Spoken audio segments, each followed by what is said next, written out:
அனைவருக்கும் மாலை வணக்கம். முதல்ல இந்த படத்துடைய தயாரிப்பாளருக்கு நான் மனமார்ந்த நன்றியை தெரிவிச்சுக்கிறேன். படத்தில் நான் வந்த சீனை விட அதிகமாக எனக்கு போஸ்டர் வச்சுருக்காரு. அதுவே எனக்கு ரொம்ப சந்தோஷமாக இருந்தது. நான் அப்போ வீட்டில் எங்கள் அப்பாட்ட வரும்போது சொல்லிட்டு வந்தேன், இனி அஜித்துக்கு அப்புறம் நான் தான் அப்படின்னு. என்ன சொல்கிறேன் அப்படின்னாரு. அவரும் வருஷத்துக்கு ஒன்று தான் பண்ணுறாரு, நானும் வருஷத்துக்கு ஒரு படம் தான் பண்ணுறேன். என்ன ஒரு படம் ஃபுல்லாக வருவார், நான் படத்தில் ஒரு 2-3 சீன் தான் வருவேன் அப்படின்னு. ஸோ அந்த ஒரு அருமையான வாய்ப்பு சதாசிவம் சார். இது கொஞ்ச நேரத்தில் உதயகுமார் நான் பேசும்போது ஃபங்க்ஷன் மாதிரி வந்துட்டோமோ, இது இயக்குனர் சங்க விழாவோன்னு நினச்சிட்டேன்.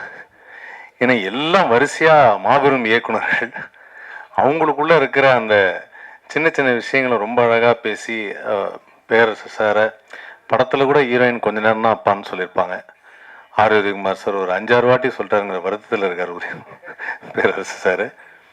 ஸோ எனக்கு இந்த விழா ரொம்ப சிறப்பான ஒரு விழா. அவர் சொன்ன மாதிரி இன்றைக்கி நிறைய படங்கள் ரிலீஸ் ஆகாமல் இருக்குங்கிறது உங்கள் எல்லாருக்குமே தெரியும். ஸோ இந்த மாதிரி படங்களை நம்ம ஆதரவு கொடுக்கணும், என்கரேஜ் பண்ணணுங்கிறதும். ஸோ அதுக்காக இங்கே வந்திருக்கக்கூடிய இயக்குனர்கள், திரைக்கதையின் பிதா திரு கே பாக்யராஜ் அவர்களும், ஆக்ஷன் பட இயக்குனர் பேரரசு அவர்களும், ஆக்ஷன் படத்தில் மற்றும் ஒரு சிறப்பான இயக்குனர் ஏ வெங்கடேஷ் அவர்களுக்கும், எஸ்ஆர் பிரபாகரன் அவர்களுக்கும், பிஎல் தேனப்பன் அவர்களுக்கும், தேவயானி மேம் அவர்களுக்கும், மற்றும் இங்கு அமர்ந்திருக்கும் நடிகர்கள் எல்லாருக்கும் நான் நன்றியை தெரிவிச்சுக்கிறேன். ஸோ இந்த படத்துடைய மியூசிக் டைரக்டர், பாட்டு போடும்போது நான் அவரை பார்க்கல, இன்றைக்கி தான் பார்த்தேன். மீண்டும் வள்ளுவர் பிறந்து வந்தது போல ஒரு அருமையான ஒரு கெட்டப்பில் இருக்கார். இது வரைக்கும் நீளமாக முடி வச்சாங்க, ஆனால் இப்போ முடி வச்சு மேலே கொண்டை போட்டு அழகாக இருக்கார். ஸோ யாருக்காவது வள்ளுவர் பற்றி படம் எடுக்கணும், டாக்குமெண்ட் எடுக்கணும்னா தயவுசெய்து அவரை அணுகவும். இளம் வயதில் வள்ளுவர் இப்படித்தான் இருந்தார் அப்படின்னு சொல்கிறதுக்கு ஒரு வாய்ப்பு இருக்குது. சொல்ல முடியாது, இன்ஸ்டாகிராமில் அந்த வீடியோவாக போட்டு இதுதான் வள்ளுவரின் சிறிய வயது புகைப்படம்னு கூட போடுவாங்க. அதுவும் நம்ம பார்த்துட்டு லைக்கும் போடுவோம். ஸோ அதனால் அந்த மாதிரி ஒரு அற்புதமான வாய்ப்பு அவருக்கு இருக்குது. அண்ட் இந்த படத்து மூலிமா நயன்தாராக்கு பிறகு இனிமேல் எனக்கு பட்டம் வேண்டாம் அப்படின்னு சொல்கிறேன். பிளாக் பாண்டி, இனி அவரை பாண்டி என்றே அழைக்கணும் அப்படின்னு சொல்லியிருக்காரு. எனக்கு இந்த பட்டமெல்லாம் வேணாம், என்னுடைய பேரே நல்ல பெயர் அப்படின்னு இருக்காரு. அதனால் அவர் இனிமேல் பாண்டின்னு தான் நீங்கள் சொல்லணும். பாண்டி நல்லா டான்ஸ் எல்லாம் ஆடி நமது தளபதி விஜய் இல்லாத குறைய தீப்பார் அப்படின்னு தெரியுது. ஏன்னா அந்தளவுக்கு அவருடைய பர்ஃபார்மன்ஸ் இருக்குது. அந்த சதாசிவம் சார் டைரக்டராக படத்தை டைரக்டும் பண்ணிவிட்டு நடுவில் ஃபினான்ஷியலாக ஹேண்டிலும் பண்ணிவிட்டு எப்படி இவ்வளோ சிரிச்சிங்கனே நடிச்சிங்க அப்படின்னு சொல்லி ஒரு டவுட் எல்லாருக்குமே இருக்குது. ஏன்னா படம் ஃபுல்லாகவே ஒரு எல்லா சீன்லையுமே ஒரு ஸ்மைலிங்லேயே இருக்கார். அதில் எனக்கு தெரிஞ்ச அவருக்கு இஎம்ஐ கட்டலங்கிற சோகமே 2-3 இடத்துல தான் இருக்குது. மற்ற இடத்துல எல்லாத்துலேயுமே அவ்வளோ அழகாக ஒரு ஸ்மைலிங் ஃபேஸ் அது. ஸோ அந்த ஃபேஸ் எனக்கு ரொம்ப பிடிச்சிருந்தது சதாசிவம் சார். நான் உங்களோட பெரிய ஃபேன் ஆகிட்டேன். ஸோ இந்த படத்துடைய மியூசிக் டைரக்டர், கேமராமேன் எல்லாருமே ரொம்ப நல்லா பண்ணியிருக்காங்க. அண்ட் ஏற்கனவே சொன்ன மாதிரி பெரிய படங்கள், இன்னைக்கு இருக்கிற தயாரிப்பாளர்கள் எல்லாருமே என்னோடய ஃப்ரெண்டு ஒருத்தர் கதை சொல்ல போனார். படம் என்ன தம்பி, ஒரு 40 கோடி ரூபா பட்ஜெட் இருக்குமோ ஒருத்தர் கேட்டார். இல்லை சார் 4 கோடி ரூபா. ஏன் 4 கோடி ரூபாய்க்கு நான் படம் பண்ணுறதில்ல பண்ணிட்டார். ஸோ அதனால் இப்போ இருக்கிற தயாரிப்பாளர் எல்லாருமே 40 கோடிக்கு படம் பண்ணணும், பெரிய லெவலில் பேசணும், பிஸ்னஸ் அந்த வெளியில் 4 பேருக்கு தெரியணும் அப்படின்னு நினைக்கிறாங்களே தவிர கண்டென்ட்டுக்கு முக்கியத்துவம் கொடுக்கறதில்ல அப்படின்னு சொன்னார். ரொம்ப சிறப்பான ஒரு விஷயத்தை உதயகுமார் சொல்லிட்டு போயிருக்காரு. உண்மைதான். ஆனால் ஒரே ஒரு விஷயம் மட்டும் தெளிவாக நம்ம எல்லாரும் நம்பணும். லைஃப்பில் அட்வான்ஸ் டெக்னாலஜி வரும், லேட்டஸ்ட் ஃபுட்டு வரும், என்ன வேணாலும் வரும், பீஸா வரும், பர்கர் வரும், என்ன வரும். ஆனால் எங்கள் தெருவில் ஒரு ஓரமாக ஒரு அம்மா இட்லி சுட்டுருச்சு. கடந்த 25 வருஷமாக அந்த இட்லி மட்டும்தான் சுட்டு வைக்குது. அந்த இட்லியை சாப்பிட்றதுக்குன்னு எப்பவுமே இருக்காங்க. காரணம் என்னென்னா, பசியை போக்குறதுக்கு நம்ம மனசுக்கு பிடிச்சது இட்லி தான். அதனால் அங்கே என்ன தெரிஞ்சுக்கிட்டோம்னா, கான்டென்ட் தான் ரொம்ப முக்கியம். சும்மா கலராக நம்ம சாயம் போட்டுக்கிட்டு பூசிக்கிட்டே இருக்க முடியாது அப்படின்னு. ஸோ அதனால் எது புதுசாக வந்தாலும் இன்னைக்கு கதை ரொம்ப முக்கியம் அப்படிங்கிறத ரொம்ப அழுத்தமாக சொல்லிட்டு போயிருக்காரு. கண்டிப்பாக அதை வருங்காலத்தில் வரக்கூடிய திரைப்படங்கள் எல்லாம் பண்ணுவாங்க அப்படிங்கிற நம்பிக்கை இருக்குது. அப்படி வரக்கூடிய திரைப்படங்களில் ஒரு வருஷத்துக்கு ஒன்றாவது நான் நடிப்பேன் அப்படிங்கிற நம்பிக்கை எனக்கு இருக்குது. எனக்கு நடிகர் சங்க கார்டு இருக்குது, உறுப்பினர் சார்.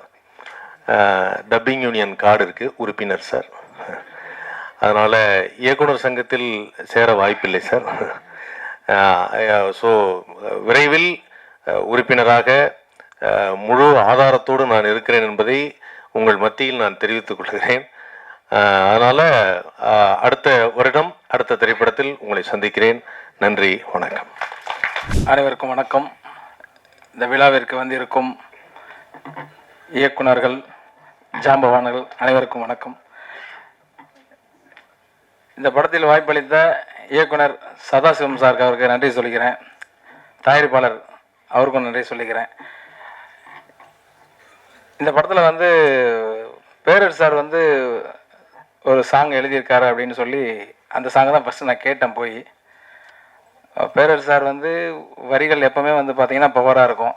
இப்போ நம்ம அந்த சாங் பண்ணுறோம் அப்படின்னா இதை நம்ம வந்து ஒரு பெரிய லெவலில் இதை நம்ம பண்ணணும். எங்கேயுமே வந்து நமக்கு வந்து ஒரு போர் அடிக்கக்கூடாது. அந்த சாங் ஓப்பனிங்லேருந்து எண்டு முடிகிற வரைக்கும் சாங் கேட்கும் போது வந்து பார்த்திங்கன்னா பயங்கர எனர்ஜியாக இருக்கும்.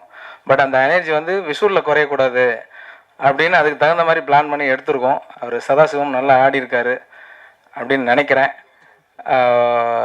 சார், நீங்கள் எழுதின சாங் பண்ணதுக்கு நான் பெருமைப்படுறேன் சார். ரொம்ப நன்றி சார். இதில் 2 சாங் பண்ணியிருக்கேன். இந்த படத்தில் வாய்ப்பு வந்து மேனேஜர் பாலாஜி மூலயமா எனக்கு கிடச்சிது. அவருக்கும் நன்றி சொல்லிக்கிறேன். இந்த படம் வந்து இஎம்ஐ. இன்றைக்கி நம்ம எல்லோரும் உட்காந்துருக்கோம், எல்லோரும் ஒரு இஎம்ஐயில் மாட்டிகிட்டு தான் இருப்போம். அந்த இஎம்ஐ வந்து எப்படி கட்ட முடியுது, கட்ட முடியல அப்படிங்கிற 2 விஷயந்தான். இதை வந்து அழகாக இந்த படத்தில் வந்து சொல்லியிருக்காரு. இந்த மாதிரி படத்துக்கு நீங்கள் எல்லாருமே சப்போர்ட் பண்ணணும், இதை மக்கள்கிட்ட போய் சேர்க்கணும்.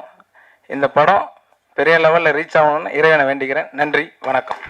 எல்லாருக்கும் வணக்கம். ஸோ இஎம்ஐ படம் பற்றி சொல்லணுன்னா வந்துட்டு ஒரு அழகான ஒரு கிருஷ்ணகிரியில் தான் ஃபுல்லாக நாங்கள் ஷூட் பண்ணியிருந்தோம். ஸோ கொரியோகிராஃபர் சார் சொன்ன மாதிரி இஎம்ஐ வந்து நிறைய பேர் அதோட பாசிட்டிவ்ஸும் அனுபவிச்சிருப்பீங்க, நெகட்டிவ்ஸும் அனுபவிச்சிருப்பீங்க. இந்த படம் மெயினாக வந்துட்டு இஎம்ஐயோட நெகட்டிவ்ஸ் வந்துட்டு கொஞ்சம் காமிச்சிருக்கோம். ஐ திங்க் இது வந்து ஒரு விழிப்புணர்ச்சியாகவே இருக்கும் நிறைய பேருக்கு பார்க்குறப்போ. பிகாஸ் எல்லாருமே எந்த அளவுக்கு நம்ம ஆசைப்படுறோன்னு ஒன்று இருக்குது, எந்த அளவுக்கு நம்மளால் பண்ண முடியும்னு ஒன்று இருக்குது. ஸோ இந்த படம் வந்துட்டு ஆசைப்படலாம், பட் அதுக்கான கொடுக்கலும் அதில் இருக்கணுன்றது வந்து இந்த படம் வந்து சொல்லும். So mostly negatives of EMI வந்துட்டு இது படம் காமிக்கும். ஸோ உங்களுக்கு தெரிஞ்ச சர்க்கிளில் யாராச்சும் வந்துட்டு அவங்க ஃபேமிலி வந்து கஷ்டப்படுறாங்க அப்படிலாம் இருந்துச்சுன்னா இஎம்ஐனால நீங்கள் இந்த படத்தை போயிட்டு அவங்களுக்கு ஒரு விழிப்புணர்ச்சி கொடுக்கலாம். ஸோ அந்த மாதிரி ஒரு நல்ல படம் இது, நல்ல ஒரு கண்டென்ட். சதாசிவம் சார் வந்து எனக்கு இந்த கண்டென்ட் சொல்கிறப்போ எனக்கு ரொம்ப பிடிச்சிருந்துச்சு. ஸோ அதுக்கேற்ற மாதிரி சாருமே நிறைய ஹார்ட் ஒர்க் போட்டிருக்காரு இந்த படத்தில். ஸோ கண்டிப்பாக உங்கள் ஃபேமிலி அண்ட் ஃப்ரெண்ட்ஸ் எல்லாரையும் கூட்டிகிட்டு போயிட்டு இந்த படத்தை பாருங்கள், சப்போர்ட் பண்ணுங்கள். And thank you to all the media people வந்து எங்கள் படத்தை எங்களோட ஆடியோ லான்ச்சுக்கு வந்து சப்போர்ட் பண்ணதுக்கு. அண்ட் இவ்வளோ எஸ்டீம் கெஸ்ட்டுக்கு நடுவில் உட்கார்ந்து நினச்சா ஐ எம் ஸோ கிரேட்ஃபுல். நான் ஆக்சுவலி ஒரு பெரிய ஃபேன் வந்துட்டு பாக்யராஜ் சாரோட ஃபேன், பேரரசு சாரோட ஃபேன், அண்ட் தேவயானி மேம் எல்லாருக்கும் பயங்கரமான ஃபேன். அண்ட் பேரரசு சார் வந்து எனக்கு அப்பாவாக நடித்தது வந்துட்டு I feel so blessed for that. And இந்த ஆப்பர்ச்சுனிட்டி கொடுத்ததுக்கு Sadasivam sir thank you so much. And producer sir thank you so much. எல்லாரோட மைண்ட் வாய்ஸும் எனக்கு தெளிவாக புரியுது. அதனால் ரத்தனை சுருக்கமாக முடிச்சுக்கிறதுக்கு ட்ரை பண்ணுறேன். அனைத்து பத்திரிகையாளர் நண்பர்கள், ஊடக நண்பர்கள், கீழே இருக்கிறவங்க, மேலே இருக்கிறவங்க எல்லாத்துக்கும் என்னுடைய பணிவான வணக்கம். இந்த இஎம்ஐ டைட்டில் சில நேரங்களில் டைட்டில் வச்சோம்னா முதல்ல புரியாது என்னென்னு. படம் பார்த்ததுக்கப்புறம் தான் ஓ இதுக்கு தான் இந்த டைட்டில் அப்படின்னு சொல்லி சிங்க் பண்ணி புரிஞ்சிக்க முடியும். சில நேரங்களில் படம் பார்த்ததுக்கப்புறம் சில டைட்டில் புரியாது, எதுக்கு இந்த டைட்டிலுக்கு இந்த படத்துக்கு என்னையா சம்மந்தம் அப்படிங்கிற மாதிரி இருக்கும் சில டைட்டில்கள். ஆனால் இதில் இவர் வச்ச டைட்டிலில் வந்து கதை, திரைக்கதை, வசனம் என்ன இதுங்கிறது எல்லாமே அந்த இஎம்ஐங்கிறதுல எல்லாமே வந்துருச்சு. யாரும் புதுசாக அதை பற்றி ஒருத்தருக்கு சொல்லணுங்கிற அவசியமே இல்லை. அந்தளவுக்கு அந்த டைட்டிலே எல்லா விவரமும் கொடுத்துட்டாரு. ஸோ இந்த ப்ரொடியூசர் நான் ரொம்ப நாளைக்கு அப்புறம் இந்த மல்லையன் அப்படிங்கிறத பேர் கேள்விப்படுறேன். என்னென்னா 50 வருஷத்துக்கு முன்னால் எங்கள் ஊரில் கோதாப்பட்டி வச்சுருந்தார் ஒரு மாஸ்டர், மலையன் மாஸ்டர்னு சொல்லி. அவர்கிட்ட வந்து பழகிறதுக்காக போன எங்கள் வீட்டில் தடி எடுத்துகிட்டு வந்துட்டாங்க. இதெல்லாம் நீ செய்கிற வேலையாடா அப்படிங்கிற மாதிரி சொல்லி. ஸோ அந்த பேர் இன்றைக்கி வந்து அவருக்கு வந்து முதல்ல நன்றி தெரிவிச்சுக்கணும். என்ன அப்படின்னா, ஒரு டைரக்ட் பண்ணுற வரையே ஹீரோவாக நடிக்கிறதுக்கு முதல்ல அக்செப்ட் பண்ணி அவருக்கு அந்த வாய்ப்பு கொடுத்ததுக்கு அவருக்கு ஏன்னா அவர் அந்த நன்றியை வந்து எப்படி தெரிவிக்கிறதுன்னு தெரியல, அவர் கண்ணு கலங்கிருச்சு. ஸோ அந்த அளவுக்கு அவருக்கு நன்றி. அதே மாதிரி ஒருத்தர் அழகாக சொன்னாங்க, அரவிந்த் ராஜ் தான் சொன்னான்னு நினைக்கிறேன், இஎம்ஐ யாருக்கும் வைக்கலன்னு நினைக்கிறேன் ப்ரொடியூசர். அந்த அளவுக்கு டெக்னீஷியனுக்கிட்டையும் வந்து அரவணைப்போட எல்லாத்தையும் செட்டில் பண்ணி இது பண்ணியிருக்காரு. அதுக்காகவும் இவர் இவ்வளோ சிரமப்பட்டதை டிஸ்ட்ரிபியூட் பண்ணுறவரும் இங்கே வந்திருக்காரு இல்லை, அவருக்கும் என்னுடைய மனமார்ந்த நன்றியும் தெரிவிச்சுக்கிறேன்.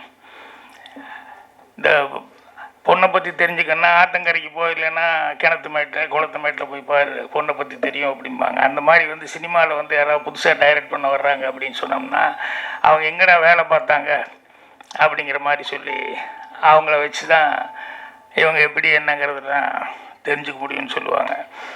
அந்த மாதிரி சதாசிவம் சின்னராஜ் அவர்கள் வந்து எங்கே வேலை பார்த்தாரு என்ன அப்படின்னு சொல்லி விசாரிக்கும்போது, அப்புறம் முதல்ல அவர் வந்து திருமலைக்கிட்ட வேலை பார்த்தாரு, அதுக்கப்புறம் கடைசியில் வந்து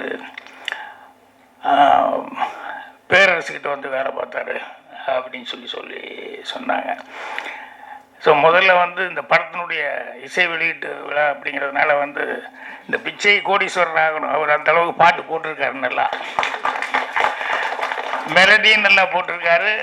அதே மாதிரி அவருடைய அஸ்கு பிஸ்குன்னு சொல்லி ரிஸ்க் எனக்கு ரஸ்க்கு அந்த பாட்டு, அதையும் 6/8 பாட்டும் ரொம்ப நல்லா போட்டிருக்காரு. அதனால் சாங்ஸை பொறுத்த வரைக்கும் சோட போகாத அளவுக்கு பண்ணியிருக்காரு. மற்ற டெக்னீஷியன் எல்லாருமே ரொம்ப சிறப்பாக வந்து இதில் பணியாற்றிருக்காங்க. எல்லாத்துக்கும் என்னுடைய வாழ்த்துக்களை வந்து முதல்ல தெரிவிச்சுக்கிறேன். பேரரசு அவர்கள் வந்து நிறைய விஷயங்கள் என்னை பற்றி என் படங்களை பார்த்து அதெல்லாம் பார்த்து பண்ணுவேன் அப்படின்னு சொல்லி அப்பப்போ மனைவி இவங்கெல்லாம் வந்து சொல்லுவாங்க. ஸோ அவர் வந்து படங்களில் வந்து அவர் எங்கடா வேலை பார்த்தாரு அப்படின்னு சொல்லி பார்த்தோம்னா அவர் பார்த்ததுக்கும் அவர் பண்ண படங்களுக்கும் பார்த்தோம்னா அது ரொம்ப வித்தியாசமாக தான் இருக்கும். ஏன்னா ராமநாராயண் சார் கிட்ட ஒர்க் பண்ணியிருக்காரு. அவர் மனுஷன் நம்புறதை விட நாய் பூனை புலி இந்த மாதிரி வந்து இதை நம்பினா பெட்டர் அப்படிங்கிற மாதிரி நிறைய படம், அதில் வந்து ஆடு எண்ணு அந்த மாதிரி அவர் இது பண்ணவர். அதுக்கப்புறம் தரணிக்கிட்டையும் வேலை பார்த்துருக்காரு. ஆனால் இவர் ரெண்டும் இல்லாமல் இவர் ஒரு டைப்பில் வந்து இவருடைய படங்கள் இருந்தது. அது வந்து அவருடைய படங்களில் வந்து பெரும்பாலும் அந்த தங்கச்சி சென்டிமெண்ட்டு மிஸ் ஆகாமல் இருந்திருக்கும், அம்மா சென்டிமெண்ட்டு அண்ணன் தம்பிங்கிறது. அதுக்கப்புறம் தப்பு பண்ணுறவன் வந்து தண்டனைக்கு உள்ளாகணும், தப்பு பண்ணுறவன் திருந்தணும் அப்படிங்கிற மாதிரி எல்லாமே ஒரு நெகட்டிவ் இல்லாமல் பாசிட்டிவான படங்களாக தான் அவர் எல்லாமே பண்ணியிருக்காரு. அதே மாதிரி அவருடைய டைலாக்ஸில் கூட அது எனக்கு சொன்னாங்க, இந்த மாதிரி இந்த திருப்பாச்சி டைட்டில் எப்படி வந்தது அப்படிங்கிறது, சொல்லி அடித்தா கில்லி சொல்லாமல் அடித்த திருப்பாச்சி அப்படிங்கிறத விஜய் வந்து இது நீங்களே பேசுங்க நல்லா இருக்கும் பேரரசு அப்படிங்கிற மாதிரி சொல்லி அவர் அந்த இது பண்ணார் அப்படிம்பாங்க. அதே மாதிரி பாடல்கள் எல்லாம் அவர் அங்கங்கே வந்துக்கிட்டு இருப்பார். தேவர் புலிஸ்லாம் எம்ஜிஆர் படமாக இருக்கும், பாட்டாக இருக்கும். யார் சரோஜி தேவியும் எம்ஜிஆர் பாட்டு இருப்பாங்க. திடீர்னு தேவர் அப்படி ஒரு வக்கீல் போகிற அப்படி நீக்கிட்டு அப்படி வருவார். ஒவ்வொரு படத்துலேயும் அந்த பாட்டை பாடல அப்படி டப்புன்னு எங்காவது ஒரு மரம் விழுந்து அப்படி எட்டி பார்ப்பார். தேவர்கிட்ட கேட்பாங்க, என்னென்ன அவர் டூயட் பாடிட்டுக்க நீங்கள் நடுவில் வந்து இதில் வந்து இப்படி டப்புன்னு டயன்னு கையில் கத்தியோடு வந்து நிற்கிறீங்க. அவன் தம் அடிக்க எந்திரிச்சு போயிடுவான், வேறு எதுக்காக எந்திரிச்சு போவானுங்க. நான் அப்படி ஒரு என்ட்ரி கொடுத்து கத்தியோடு இருந்தேன்னா பாட்டு முடியக்குள்ளே எதாவது பண்ணாலும் பண்ணிடுவாருன்னு சொல்லிட்டு அவனை வெளியே போக மாட்டேன்டா அப்படின்னு. அந்த மாதிரி அவர் சில டெக்னிக்கில் அவர் அப்படி அந்த மாதிரி இவரும் படத்தில் அங்கங்கே முக்கியமான இடத்துல வந்துட்டு இருந்தார். அதுக்கப்புறம் அவரே ஹீரோவாகவும் நடித்தார். அப்புறம் பாட்டு எழுதினார், ஆத்தாடி அந்த பாட்டு தானே, ஆத்தாடி அம்மாடி ஆத்தாடி, அது மிகப்பெரிய ஹிட்டாச்சு. ஸோ இப்படி தொடர்ந்து வந்து அவர் வந்து பல ஹிட்டுகளை கொடுத்தாரு. அவர்கிட்ட இருந்து வந்தவர் இவர் வந்து அவர் எப்படி கொஞ்சம் டிஃப்ரெண்ட்டோ அந்த மாதிரி வந்து சதாசிவம் வந்து கண்டிப்பாக டிஃப்ரெண்ட்டாக தான் இருக்கார். என்ன காரணம் அப்படின்னு சொன்னோம்னா, இந்த ஹீரோக்களையெல்லாம் நம்பாமல் அவர் வந்து ரொம்ப நேச்சுரலாக இன்றைக்கி லைஃப்பில் என்ன இருக்குதோ அதை கதைக்களமாக எடுத்துக்கலான்னு சொல்லிட்டு அந்த இஎம்ஐ அப்படிங்கிறத செலக்ட் பண்ணது இருக்க, அதுலேயே அவருடைய யதார்த்தம் என்னங்கிறது எனக்கு ரொம்ப புரிஞ்சுருக்கு. என்னென்னா, நான் கூட முதல்ல சினிமாவுக்கு வந்த புதுசில் வரும்போது கதை ஒன்று திங்க் பண்ணி நல்லதாக கதையை திங்க் பண்ணுவோன்னு சொல்லிட்டு ஒரு ட்ரையாங்கிள் ஃபார்முலா நிறைய சக்ஸஸ் ஆகிருக்குன்னு சொல்லிட்டு நான் ஒரு ட்ரையாங்கிள் ஃபார்முலா ஒரு கதை ஒன்று பண்ணி நீ சிரித்தால் நான் சிரிப்பேன் அப்படின்னு சொல்லி டைட்டில்லாம் வச்சு அதை போய் எங்கேயாவது சொல்லணும் அப்படின்லாம் நினச்சிக்கிட்டு இருந்தேன். அப்புறம் அசிஸ்டன்ட் டைரக்டராக வேலை பார்த்ததுக்கப்புறம் தான் தெரிஞ்சது அது ரொம்ப குப்பை கதை அப்படிங்கிற மாதிரி. இது மாதிரி எத்தனை படங்கள் வந்திருக்கு அப்படின்னு சொல்லிட்டு அதுக்கப்புறம் நானே அதை அழிச்சிக்கிட்டேன். இது வேண்டாம், யதார்த்தமாக ஏதாவது செய்வோன்னு சொல்லி 16 வயதில் ரயில் இதெல்லாம் ஒர்க் பண்ணும்போது கூட நான் வந்து கதையை பற்றி திங்க் பண்ணேன். முதல்ல இந்த அசிஸ்டன்ட் டைரக்டராக வேலை பார்த்துருக்கோம், அதை கரெக்டாக செய்வோம் அப்படின்னு சொல்லிட்டு அது மேலே மட்டும்தான் கான்சன்ட்ரேஷனாக இருந்தேன். அதுக்கப்புறமா தான் வந்து சிவபுரோஜெக்டெல்லாம் முடிஞ்சு டைரக்ஷன் பண்ணலாம் அப்படின்னு சொல்லும்போது லைஃப்பில் நமக்கு என்ன பாதிப்பு என்ன நடந்திருக்கு அப்படின்னு சொல்லிட்டு அதை வச்சு கதை பண்ணுவோம். பார்த்தா யார் பார்த்தாலும் ரொம்ப நாளைக்கு அப்புறம் இன்னைக்கு சுத்த தமிழில் நல்லா அவங்க ஐஸ்வர்யாவா ரொம்ப அழகாக தமிழில் வந்து பேசினாங்க. ரொம்ப குளிர்ச்சி அது கேட்குறதுக்கு ரொம்ப சந்தோஷமாக இருந்தது. ஏன்னா நடுவில் சில நேரங்களில் சில பேர் பேசும்போது என்னென்னமோ மாதிரி இருக்குது. தமிழ் படத்தில் தமிழ் இதுக்குள்ள நிகழ்ச்சியில் அந்த மாதிரி இல்லாமல் இருக்கும். அது இல்லாமல் ரொம்ப சுத்தமாக வந்து நீங்கள் பேசுனீங்க. உங்களுக்கு என்னுடைய பாராட்டுகள். எவ்வளோ நேரம் பொறுமை காட்டுறதுக்கு உங்களுக்கு எல்லாத்த விட ரொம்ப சந்தோஷமாக நன்றி நான் தெரிவிச்சுக்கிறேன். நன்றி, வணக்கம். நடுவில் கொஞ்சம் பேரெல்லாம் கோவப்பட்டாங்க. சரி பரவாயில்ல, இந்த ஃபங்க்ஷனில் கோபம் சோகம் தாகம் எல்லாமே இருக்க தான் செய்யும் அப்படின்னு சொல்லிட்டு பேரரசும் கொஞ்சம் டென்ஷன் ஆகிட்டாப்புல. ஏன்னா பேச இப்படி இது பண்ணிட்டாங்களேன்னு. ஸோ எல்லாருமே ஒரு சுமூகமாக அதை எடுத்துக்கும், யார் எதையும் பெருசாக எடுத்துக்க வேண்டாம்னு சொல்லி கேட்டுக்கிறேன். நன்றி, வணக்கம்.